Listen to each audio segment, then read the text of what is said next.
Je vais donner la parole à Ophélie qui est là donc pour répondre à notre grande question comment gérer sa communication de crise.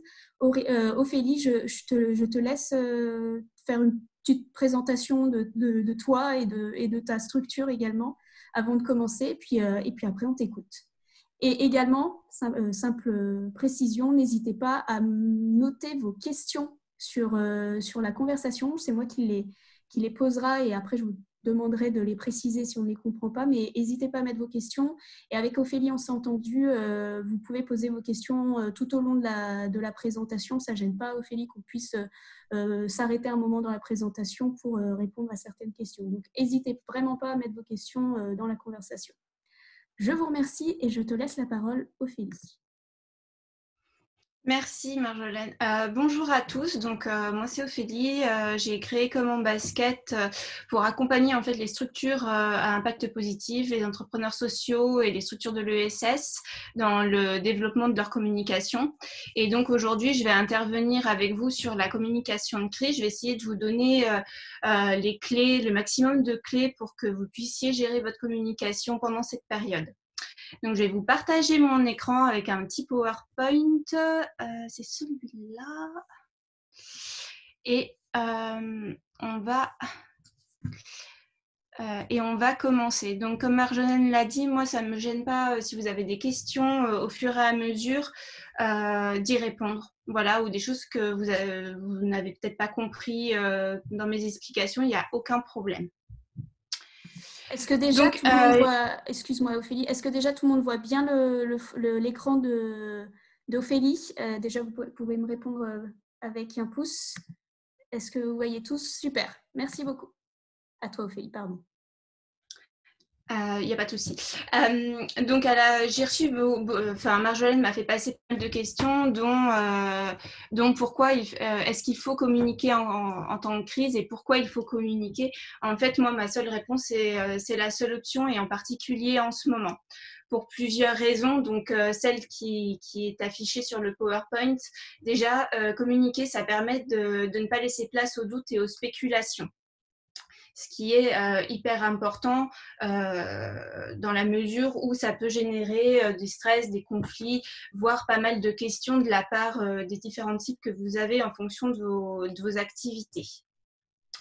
Mais pourquoi aussi communiquer, et en particulier en ce moment, c'est que vu le contexte actuel, prenez bien en considération qu'on est tous enfermés chez les uns, chez les autres, et qu'on a besoin de contact, on a besoin de nouvelles des structures que l'on a l'habitude de suivre, avec lesquelles on travaille, avec lesquelles on a l'habitude de communiquer.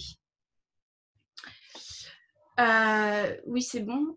Quand il faut communiquer, eh bien, dans l'idéal, si vous ne le faites pas déjà, il faut communiquer avant la crise, pendant et après. Je vais revenir sur le pendant et sur l'après dans les prochains slides. Là, je vais commencer par le entre guillemets avant. Donc, je suppose que comme bonne élève, je dirais, vous communiquez tous à travers vos réseaux sociaux, vos mailings, les téléphones, des rendez-vous même physiques. Donc ça fait partie aussi de la communication en avant. Communiquer, ça permet aussi de vous faire connaître, de créer du lien en plus avec vos communautés. Mais aussi, en parallèle, ça vous permet d'effectuer une certaine veille sur les points qui pourraient être sensibles et sur lesquels vous allez pouvoir agir sur vos communications, dans vos réponses aux commentaires, par exemple, sur les réseaux sociaux, sur des retours de mails, sur certains process que vous avez mis en place ou non. Ça va, je suis claire jusqu'à présent? Vous allez me faire un petit... Cool. Et ça vous permet aussi en avant de préparer, d'anticiper en fait les crises qui pourraient se préparer. Alors je sais que ça paraît facile comme ça à dire, mais c'est hyper important de voir un petit peu plus loin que le bout de son nez et de se dire bon bah il risque de se passer quelque chose là à tel moment. Donc, je vais me constituer des outils qui vont me permettre de me faciliter la vie, la communication si et pendant la crise. Donc, ces outils, eh bien, pardon. C'est assez simple, c'est des messages types, c'est des objectifs, c'est définir des canaux de communication.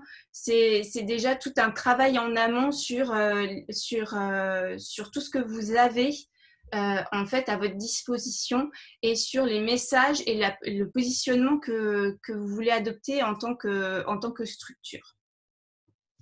Je regarde mes petites notes à côté pour voir si je n'ai pas oublié quelque chose à ce niveau-là.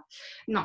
Donc, ensuite, pendant la crise, donc, ce qui nous préoccupe à l'heure actuelle, en fait, les principaux objectifs, c'est assumer, être transparent, expliquer des faits, les faits objectifs par rapport à votre structure, par rapport aux objectifs que vous allez donner à votre activité, par rapport aux mesures que vous allez prendre. Et aussi adapter et proposer des alternatives dans votre communication. Exemple, comme on le fait aujourd'hui. Aujourd'hui, on a adapté un atelier de formation, on l'a adapté en webinaire. Mais je vais revenir dans le détail dans les autres slides, d'accord ? Et ensuite, le après communiquer, ça je le redirai jamais assez. Coupez pas la communication une fois que la crise est passée, bien au contraire. Parce que plus vous allez communiquer avec l'ensemble des cibles que vous avez, vos communautés, vos clients, vos fournisseurs, vos prestataires, vos associés, tout ça, plus les liens vont se resserrer, plus votre communauté va grandir et plus elle va avoir confiance en vous en fait. Et encore plus pendant cette période de crise sanitaire qui cloître chacun chez soi. Donc le après va être aussi extrêmement déterminant parce que il va pas falloir couper les ponts comme ça, ne plus communiquer. Pareil, je vous en reparlerai dans les slides prochaines. Donc la grande question, c'est comment faut-il communiquer ? Alors là, ça va être assez théorique et ça va être ce que je vais vous expliquer, c'est des étapes qui vont vous permettre en fait de vous poser. Parce qu'avant de communiquer, avant de vous lancer dans la rédaction de messages, de publier des posts sur Internet, il est important de se recentrer en fait et d'analyser l'état, enfin l'environnement dans lequel on est aujourd'hui. Donc, la première chose, c'est prendre conscience de l'état psychologique ambiant, que ce soit en externe. Là, je parle de vos clients, de votre communauté, de vos fournisseurs, mais également en interne. J'ai vu qu'il y avait quelques activités à entre 250, 40 personnes, 500 personnes. C'est extrêmement important de tâter un petit peu l'état psychologique de vos équipes, savoir dans quel sentiment et quels sont leurs besoins. Ensuite, c'est établir les conséquences premières de l'état de crise sur votre activité et justement sur les différents publics que vous avez. Tout ça dans l'objectif d'avoir une vision extrêmement claire des sujets que vous allez pouvoir et devoir aborder dans vos communications et comment vous allez pouvoir communiquer. Ensuite, l'objectif aussi et un travail qui est important à faire, c'est tout ça, ça va vous permettre en fait de prendre du recul sur la situation et d'être objectif en fait dans les décisions d'une que vous allez devoir prendre, de deux dans les messages qu'il va falloir que vous transmettiez en fait aux différentes cibles. Donc là, ça demande prise de recul, sang-froid, on se repositionne, on se recentre. Les conseils que je peux vous donner, c'est d'être transparent, d'être vraiment à l'écoute de l'ensemble de vos publics et surtout de renforcer les liens entre tous ces différents publics à travers les canaux de communication que vous avez ou que vous allez développer au fur et à mesure de cette période. Je fais juste un petit retour en arrière parce que là, je regarde mes notes et j'ai oublié de vous dire une chose qui me semble un petit peu importante sur l'état psychologique. Je ne vous l'apprendrai pas. Je pense que c'est une période qui engendre énormément d'angoisse pour tout le monde, donc que ce soit lié à la maladie, mais c'est aussi lié aux habitudes de consommation, aux habitudes quotidiennes de chacun. C'est lié aussi au devenir de l'activité, au devenir de son poste. Je ne vous l'apprends pas en tant qu'entrepreneur, je pense que vous angoissez aussi sur le devenir de votre activité. Donc tout ça, c'est vraiment important de le prendre en compte. Et là, j'ai lu récemment qu'il y avait une petite étude qui avait été menée par un cabinet britannique qui s'appelle Cader ou Hacker, enfin, je vous le remettrai dans le mail que Marjolaine vous enverra, qui a été réalisée sur un petit panel de gens qui étaient déjà en confinement et en particulier sur leurs habitudes, leurs nouvelles habitudes. Donc, on voit quand même qu'il y a énormément, il y a eu une croissance environ de 60% de l'utilisation de tous les outils digitaux. Donc, on y reviendra après parce que c'est l'outil, je pense que vous l'avez compris, là, c'est l'outil majeur de communication qu'il y a à l'heure actuelle en cette période. Et pourquoi je vous dis tout ça? Parce que cette étude montre qu'il y a une forte volonté, en fait, de la part des différents publics que les entreprises, en fait, valorisent leurs salariés, montrent qu'ils prennent soin d'eux, mais aussi soin de leur public. Donc ça va passer à travers différents messages qu'on verra un petit peu plus loin. Voilà. Et il y a aussi un énorme besoin d'être rassuré de la part des consommateurs. C'est tout bon jusqu'à maintenant? Vous avez des questions, des précisions, Parfait. Ensuite, on continue sur le travail un petit peu plus méthodologique. Donc, auprès de qui vous allez communiquer, je pense que vous connaissez aussi, mais c'est toujours bien de se le renoter parce qu'on en oublie. On peut en oublier souvent, donc les clients, les prospects, les fournisseurs, les journalistes, les partenaires, les associés en interne, et aussi définir par quels canaux en fait vous allez communiquer à travers eux. Donc, on le verra un petit peu plus tard aussi. Moi, ce que je conseille, c'est de bien définir 1 ou 2 canaux en fait en fonction des cibles. Ensuite, bien définir vos objectifs de communication en fonction de vos cibles et aux différentes étapes de la crise. Par exemple,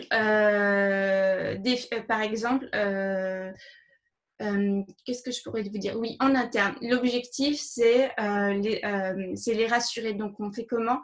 On les rassure en les informant sur les mesures de sécurité que vous avez prises, en leur expliquant le pourquoi du comment vous les avez mis en place. D'accord?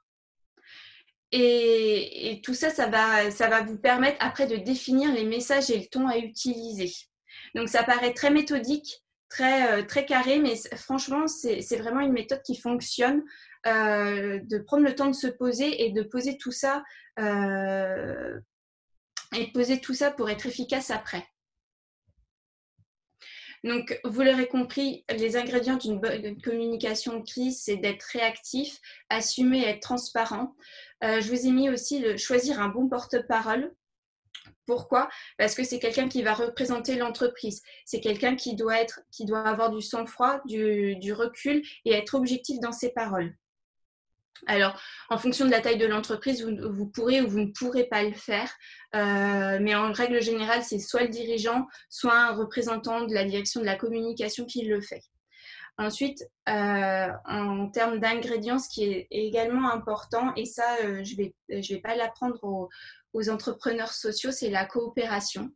Parce que la coopération permet d'innover et de créer des alliances. Et je pense qu'en cette période, c'est vraiment important. On le voit à l'heure actuelle sur tout ce qui est, sur tous les réseaux sociaux, on voit émerger des webinaires, des conférences qui sont beaucoup en partenariat avec différentes structures, monter des projets aussi. C'est aussi le moment de pouvoir faire participer toutes les parties prenantes que vous avez peut-être à la construction d'un projet.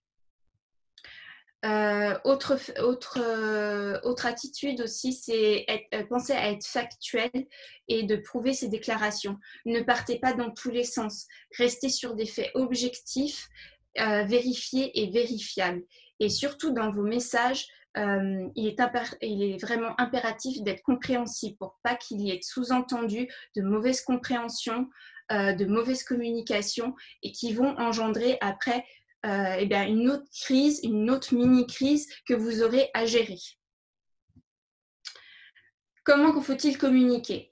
Donc en interne, comme je vous l'ai dit, l'interne c'est vraiment le pilier c'est le pilier de vos actions. C'est les premiers qui sont là pour travailler avec vous, mais c'est aussi les premiers vers qui vous devez être rassurant et être transparent.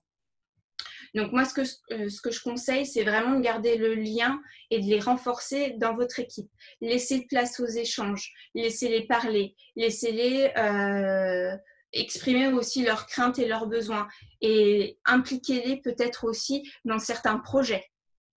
Par contre, je vous mets quand même un point de vigilance, c'est pareil, être compréhensible et rester objectif pour éviter de générer des conflits à l'intérieur même de votre structure.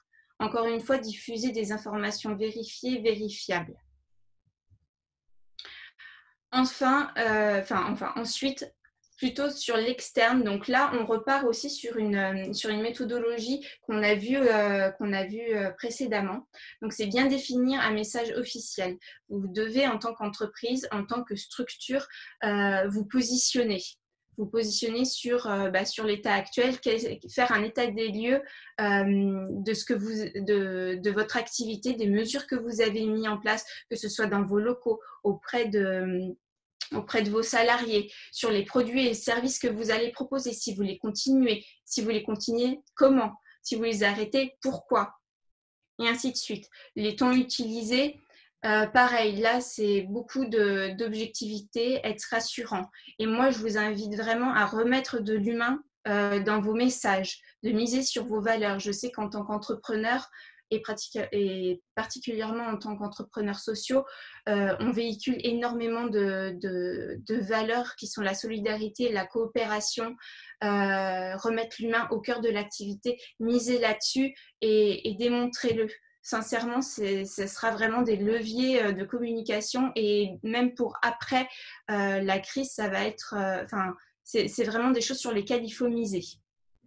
Concernant vos clients et fournisseurs, alors là, pareil, dites-vous que vous êtes le client ou le fournisseur d'un autre et que donc il faut prendre aussi en considération les craintes et les besoins que eux ont et que vous avez aussi par la même occasion. Donc là, la stratégie à adopter, c'est d'être souple et réactif à la fois. Compréhension, écoute et mettre en place avec eux peut-être des procédures ou des engagements avec eux pour que ce soit cohérent pour vous et pour eux. Et enfin, ça, je vais vous le répéter jusqu'à la fin, restez présent.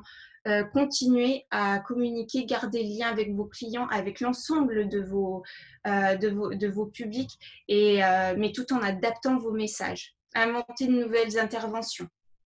Enfin, vraiment, essayer d'innover sur ce champ-là, c'est vraiment important parce que ça va payer après. Là, je vous ai fait un petit focus principalement sur les réseaux sociaux parce que c'est l'outil du moment qu'il faut vraiment investir. Donc, comme je vous l'ai dit au début, il y a vraiment une augmentation de plus de 60% de connexion aux réseaux sociaux. C'est énorme. Si vous n'êtes déjà pas présent, allez-y. Mais ça, je ne doute pas que vous y soyez. Il y a 6 axes sur lesquels vous pouvez communiquer. C'est informer, soutenir, réconforter, accompagner, inspirer et divertir.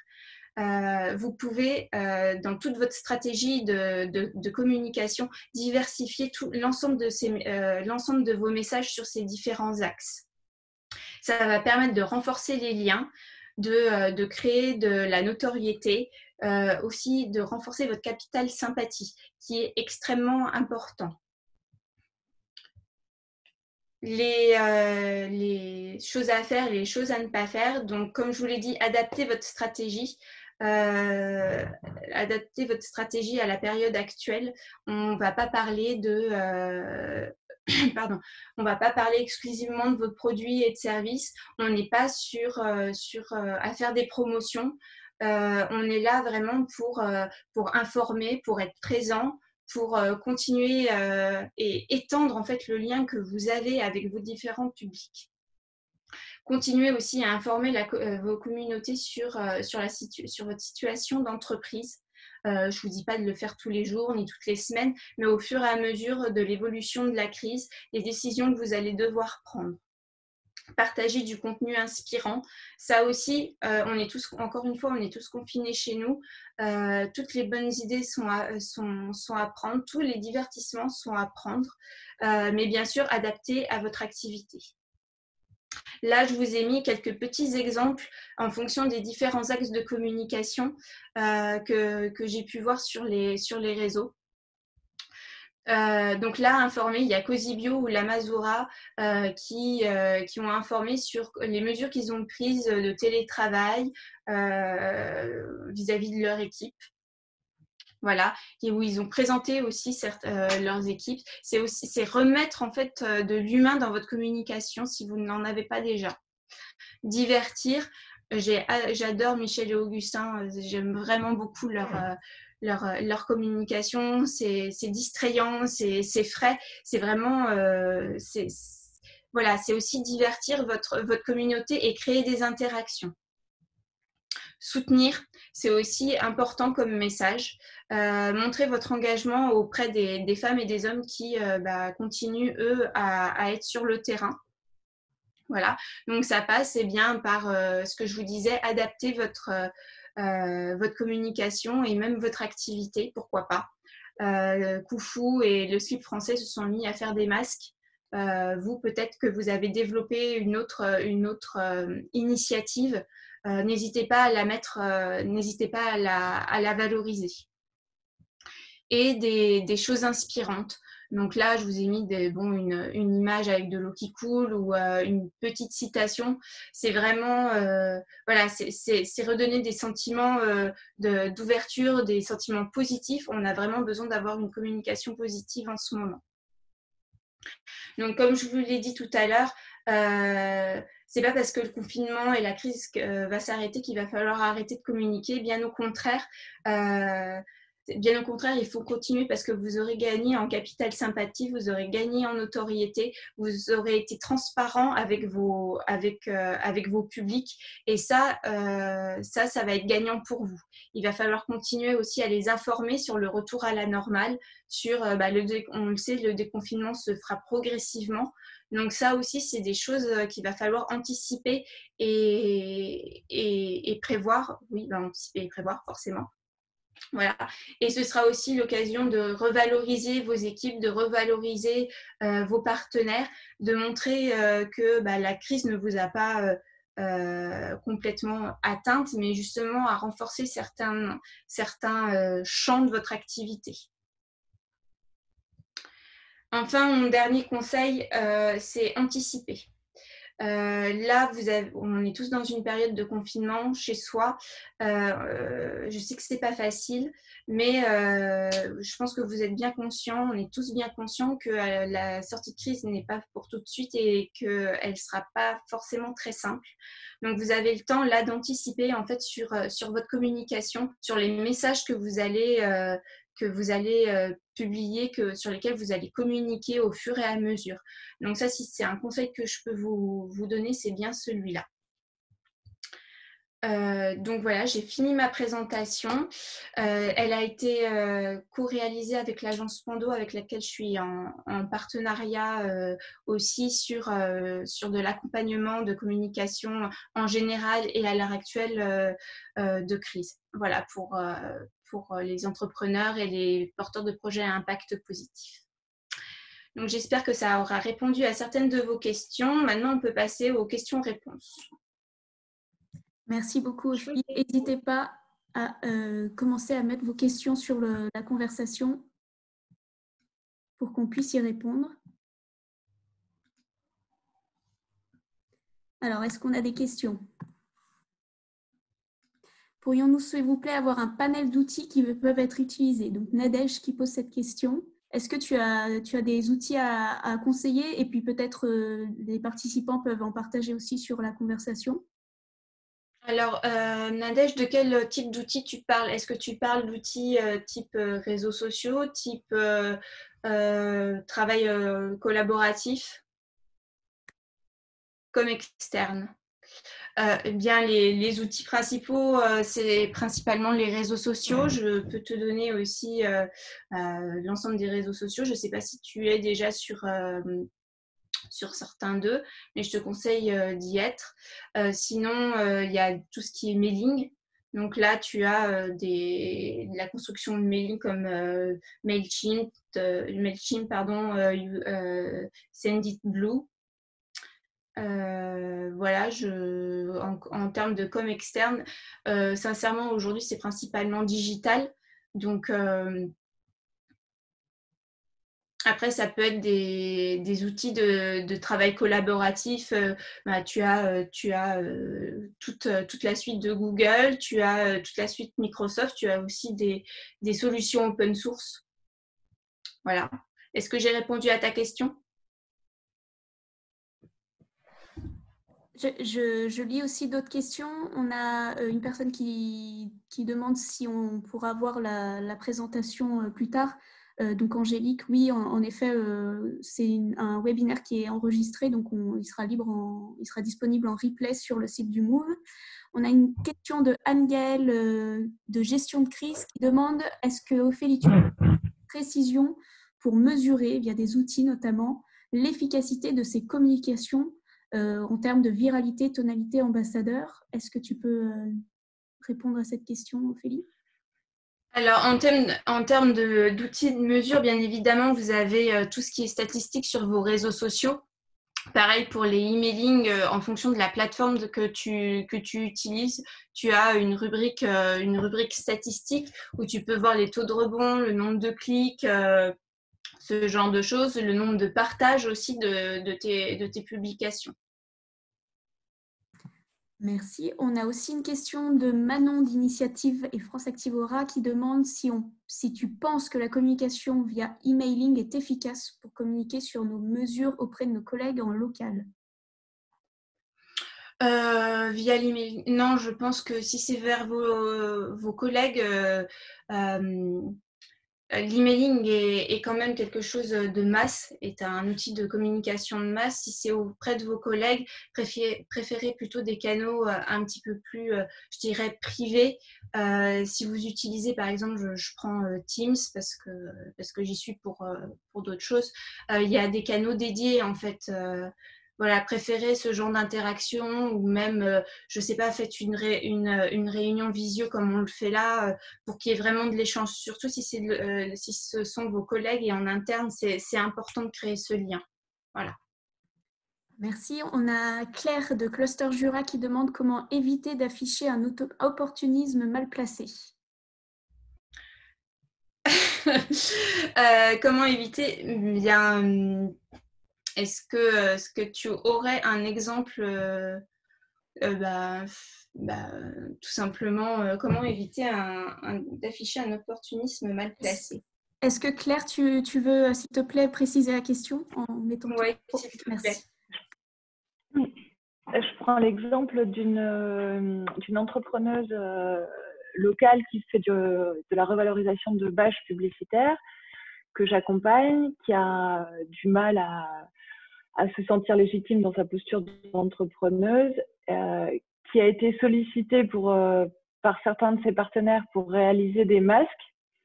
Donc, elle a répondu à cette demande. Par contre, elle ne souhaite pas développer davantage parce qu'elle se dit que son support de bâche publicitaire n'est pas suffisamment conforme aux normes sanitaires, etc. Et donc, elle ne souhaite pas poursuivre cette proposition au-delà des sollicitations qu'elle a pu avoir. D'accord. Alors, si elle ne souhaite pas le faire, autant qu'elle ne communique pas dessus, surtout si faut faire attention si elle si les règles d'hygiène ne correspondent pas, ne sont pas conformes aux règles, enfin si ces masques ne sont pas conformes aux règles d'hygiène, moi je ne communiquerai pas là-dessus en fait. D'ailleurs, je trouve ça, enfin, à moins que j'ai mal compris ce que tu viens de m'expliquer, mais je trouve ça quand même aussi un petit peu bizarre qu'on lui ait demandé ça alors que ça ne correspond pas forcément aux règles d'hygiène. Est-ce que je peux me permettre de continuer avec le micro? Du Oui, oui, coup, bien sûr. on est sur un certain nombre d'initiatives. Hein, si on prend le 1800, enfin la fabrique de jeans française, la 1800, je ne sais plus le titre, ou le 1083. slip français, ou d'autres initiatives comme ça. Oui, voilà, merci. On n'est pas sur des masques sanitaires. En fait, aucune de ces entreprises ne répond aux normes FFP2, FFP3. Et pourtant, il y a une sollicitation de la part de l'extérieur vis-à-vis de ces structures et une volonté de ces structures d'adapter leur production pour répondre à un besoin, même s'il n'est pas parfait. Après, j'entends bien que n'étant pas, elle n'a pas envie de communiquer là-dessus, donc je vais évidemment pas la forcer à y aller, puisqu'en tant qu'entrepreneur, on reste maître de son activité et de ce sur quoi on veut aller. Par contre, je me dis qu'il y a, dans cette situation de crise, en tant qu'entrepreneurs sociaux, on a parfois des solutions à apporter, mais que la frontière est parfois un peu floue entre l'effet d'opportunisme et puis, en tout cas, en tant qu'entrepreneur, on peut avoir ce sentiment-là d'être opportuniste en proposant quelque chose qui va nous permettre de développer notre activité, alors qu'on est dans une situation critique, voire dramatique sur le plan psychologique et sanitaire. Alors là, encore une fois, mais il n'y a peut-être pas de réponse. je suis désolée, ça a coupé dans tes paroles, mais en fait, le tout, c'est d'adapter ton message. En fait, c'est pas de dire je propose de réaliser, je le fais vulgairement, hein, mais c'est pas de dire je propose d'adapter mon savoir-faire en faisant des masques. C'est j'ai participé à un partenariat et j'ai construit ça. Point. Et tu vas pas t'arrêter là. Tu valorises uniquement l'initiative que tu as faite, mais sans derrière mettre un message qui pousse en fait, qui impulse à dire bon bah maintenant je le fais, je peux le faire pour vous aussi. Là, j'en reviens à ce que je disais tout à l'heure. Tu parles de faits. Voilà, on m'a sollicité pour faire un partenariat, pour participer à cette initiative. Je suis fière de ça et je vous le montre. Point. Ça a répondu à ta question ? Okay. Merci. Une autre ? Merci. Il y a aussi des questions qui se ressemblent par rapport aux réseaux sociaux, par rapport au fait que l'information est très partagée justement en ce moment sur les réseaux sociaux et qu'il y a un risque peut-être que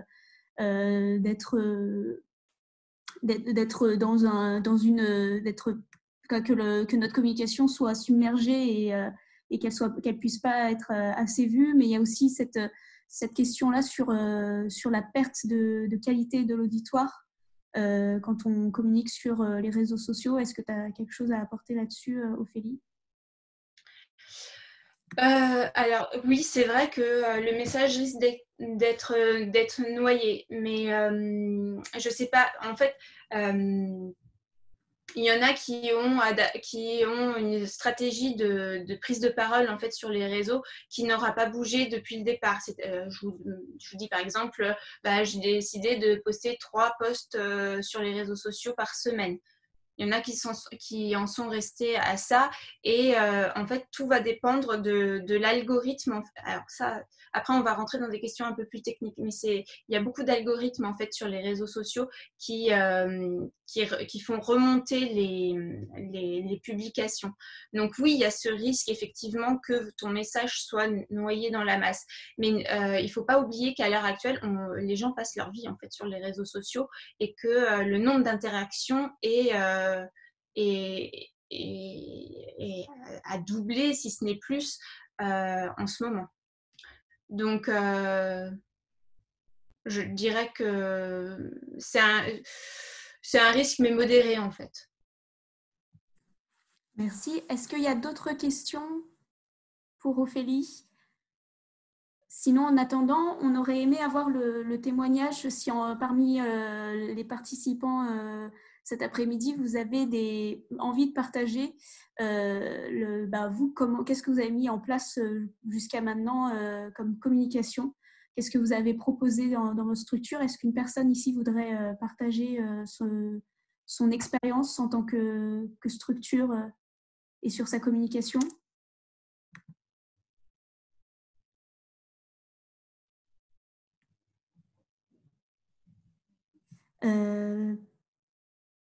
Par exemple, je vois que Éthique, Chloé de Éthique, est-ce que Éthique, vous avez mis en place une communication auprès de des structures qui habitent, qui sont résidentes de vos bâtiments?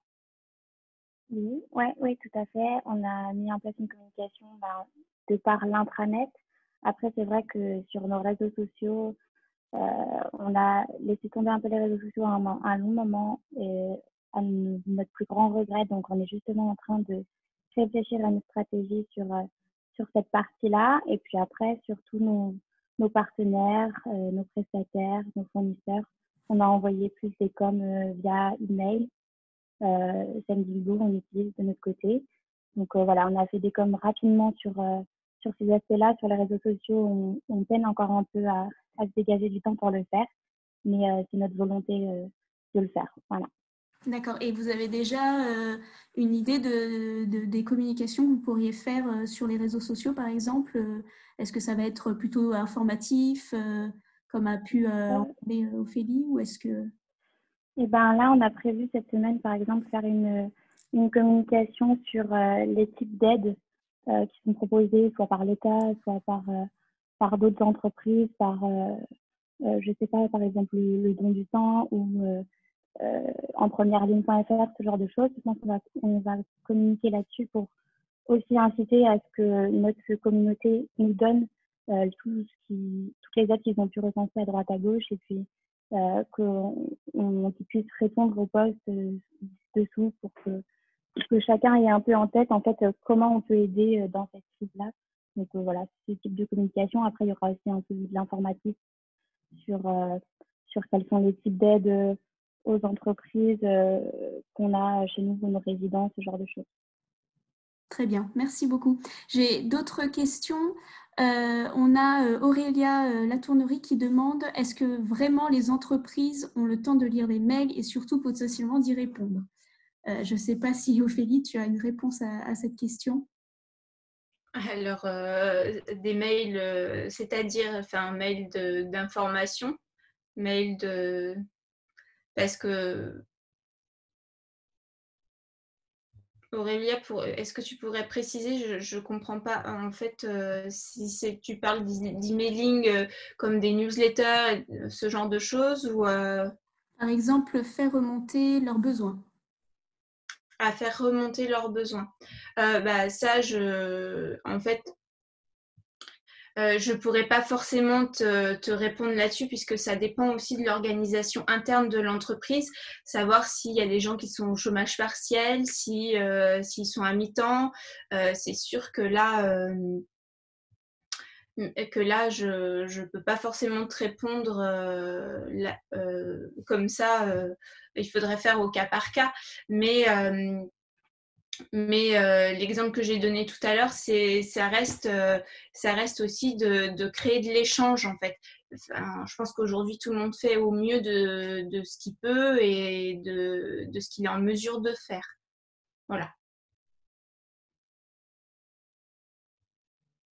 Et accessoirement, je pense que même si vous n'y répondez pas, ça vous permet, vous, après, de les lire au fur et à mesure et pourquoi pas d'adapter certaines choses dans vos activités et d'y répondre plus tard. Voilà. Merci. Est-ce que, Ophélie, tu as une idée ou tu as un conseil sur le nombre justement de communications idéales à faire par semaine ou par mois? Alors moi, à titre personnel, enfin pour les structures que j'accompagne, en fait, je prends on prend la parole 3 fois par semaine, tout canaux, sur tout réseau social confondu, tout réseau social confondu. Voilà. Après, je pense que ça dépend aussi du type d'activité, du contenu que vous avez aussi. Donc pour ça, ce que je peux vous conseiller et ce que je fais tous les jours, c'est je recense les petits sujets que je pourrais poster sur mes réseaux sociaux, faire diffuser dans les newsletters en fonction des différents clients. Alors ça peut être soit de l'information puisque eux m'en donnent sur des mesures prises. Ça peut être sur des choses qui divertissent les gens, des choses d'inspiration. Et comme ça, au fur et à mesure, vous verrez si vous avez suffisamment de contenu pour publier tous les jours ou pas. Je pense aussi que ça dépend. Déjà, ça dépendait de votre présence sur les réseaux sociaux à la base. Vous pouvez l'augmenter. Là, aujourd'hui, vous pouvez vraiment l'augmenter un petit peu plus. Voilà. Pour moi, une bonne moyenne, c'est ça. Merci. Est-ce qu'on a d'autres questions? Par exemple, avant le webinaire, j'avais laissé de la place pour que les personnes puissent poser leurs questions en avance. Et il y en avait une pour les projets en émergence, pour les personnes qui sont en train de créer leur projet ou qui n'ont pas été encore vraiment lancés. Il y avait une question de comment en fait on peut communiquer sur des projets qui ne sont pas encore, qui n'existent pas encore vraiment et qui sont en train d'être lancés. Alors déjà, par l'avancée, c'est pas parce qu'on est en crise sanitaire qu'il faut en oublier l'avancée que vous faites, parce que vous travaillez en fait sur ces projets pendant cette période de crise. Donc, vous pouvez le tourner en disant que c'est des bonnes nouvelles, que vous avancez quand même dans vos projets, et puis surtout vous adaptez aussi à la crise. Enfin, aujourd'hui, elle est source d'opportunités quelque part aussi. Vous pouvez vous faire connaître, je ne sais pas, par votre réseau déjà. C'est hyper important. Attends, tu peux préciser un petit peu plus la question? Je crois qu'on avait... Marjolaine. Je n'avais pas plus d'informations là-dessus. Information. Non, je vais voilà, juste la question. D'accord, ok. Oui, c'est aussi s'adapter un petit peu à ce qui se passe sur les réseaux, être beaucoup plus présent, parler, rester sur la même dynamique. Plus vous parlez, plus vous créez votre communauté et plus vous allez parler de votre projet, voir émerger votre projet. Créer de l'interaction aussi, c'est hyper important. Et vous, ça vous constitue aussi votre communauté au fur et à mesure que votre projet pourra émerger au fur et à mesure. Très bien, merci. Avez-vous des dernières questions pour Ophélie ou pour d'autres structures présentes? Est-ce que certains aussi également ont envie de partager des bonnes pratiques qu'ils mettent en place auprès des autres? N'hésitez vraiment pas à intervenir, sinon on va conclure et terminer le webinaire. Donc je vous laisse encore 1 ou 2 minutes pour vous poser vos questions. Alors, par exemple, par rapport au projet en émergence, on a aussi un apport de Manon d'Initiative et France Active Aura qui dit que eux, de leur côté, ils rassurent les entrepreneurs, on leur fait comprendre qu'on ne les abandonne pas, on leur communique les mesures prises et les nouveaux agendas et on les recontacte dès que la situation s'améliore et que l'on peut reprendre les étapes d'avancement de leur projet. Donc ça, c'est comment communiquer auprès des porteurs de projets qu'on accompagne. Et la question, c'était plutôt quand on est porteur de projet, comment communiquer sur notre projet si on n'a pas encore mis en place de projet. Mais c'est important de voir ce que fait Initiative et France Active pour leurs porteurs de projet. Est-ce qu'on a d'autres structures qui souhaiteraient témoigner de ce qu'elles mettent en place? J'ai vu que Claire de Cluster Jura, tu avais donné un petit peu ce que vous mettiez en place. Est-ce que tu veux préciser ce que Cluster Jura fait comme communication?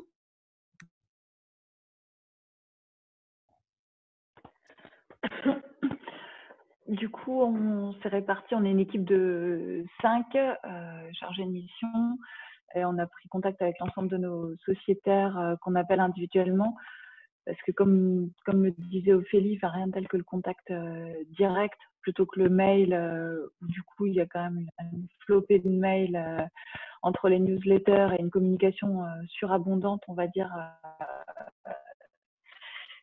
Le téléphone ou la visio parfois est préférable. Du coup, on a pris contact avec l'ensemble de nos sociétaires prioritairement avec nos porteurs de projets et puis les membres de la fabrique à entreprendre que je coordonne. Donc, c'est vraiment notre écosystème le plus proche, auprès duquel on s'est rapproché pour, comme le disait Ophélie, maintenir le lien, faire une situation sur le point de déjà sur la question de la santé, et les retours sont toujours très positifs. Et si on en revient sur l'approche plus professionnelle, on va dire, c'est quelles sont les actions que les uns et les autres ont pu mettre en place face à la crise, quel recentrage d'activité ou précision dans leur activité ils ont pu faire, et quels sont les besoins qu'ils ont pu identifier ou les partenariats qu'ils aimeraient développer et pour lesquels ils sont parfois un peu limites. Et notre rôle au Cluster Jura, comme c'est de faire de la coopération un levier de développement, on joue notre rôle de mise en lien et de facilitateur malgré le confinement. Très bien, merci Claire. Ophélie, est-ce que tu as un mot de la fin, si on devait retenir un grand point en partant de ce webinaire, lequel serait-il? Lequel serait-il? Soyez dans vos communications, parlez de faire, recentrez-vous, soyez objectifs, renforcez les liens, que ce soit surtout en interne et en externe. Ne coupez pas la communication, quoi qu'il arrive, continuez-la. Voilà, c'est les seuls derniers conseils que je peux vous donner. En tout cas, j'espère que j'aurai répondu aussi justement à vos questions. En tout cas, n'hésitez pas à revenir vers moi si vous en avez d'autres et je me ferai un plaisir d'y répondre. Super. Du coup, vous recevrez tous un mail après ce webinaire pour vous donner le contact d'Ophélie et potentiellement son support si elle est d'accord. Simplement pour vous informer qu'au niveau du Move, on continue de proposer des initiatives auprès des entrepreneurs sociaux. Donc, n'hésitez pas à aller sur la page du Move qui s'appelle Help Room, où vous pourrez retrouver les webinaires qu'on propose chaque semaine, 6 webinaires nouveaux chaque semaine. Donc, par exemple, vous pouvez retrouver ce jeudi un webinaire sur les mécanismes de financement d'urgence pour des entrepreneurs à impact, un autre webinaire sur comment adapter son activité, générer du chiffre d'affaires, un autre sur adapter sa mission sociale et ou environnementale à la crise. Vendredi, 2 webinaires, un webinaire sur les levées de fonds pendant et après la crise et également sur les fonds mis en place pour faire face à la crise. En plus de ces webinaires, on a aussi une hotline où on a des experts qui sont à votre disposition pour répondre, pour échanger sur vos problématiques. Vous avez 30 minutes gratuites avec ces personnes-là, donc n'hésitez vraiment pas, ils vous attendent pour vous donner des conseils. Donc n'hésitez pas, on a des avocats, des juristes, des experts en communication, des experts digitales, etc. On a également nos rencontres chaque vendredi entre entrepreneurs de la même région. Donc tous les mercredis, les homologues et moi-même organisons ces rencontres-là pour qu'on puisse échanger plus en profondeur entre entrepreneurs de même région. Également, n'hésitez pas aussi à regarder notre boîte à outils qui propose un petit peu tous les financements qui existent, etc. Voilà, donc je vous remercie encore pour votre attention. Je le rappelle encore une fois, c'est un webinaire qui est enregistré, donc on aura un replay qui sera mis sur notre site internet. Et de toute façon, je vous dis à bientôt dans les prochains rendez-vous du Move. Je vous remercie et bonne journée. Au revoir. Au revoir.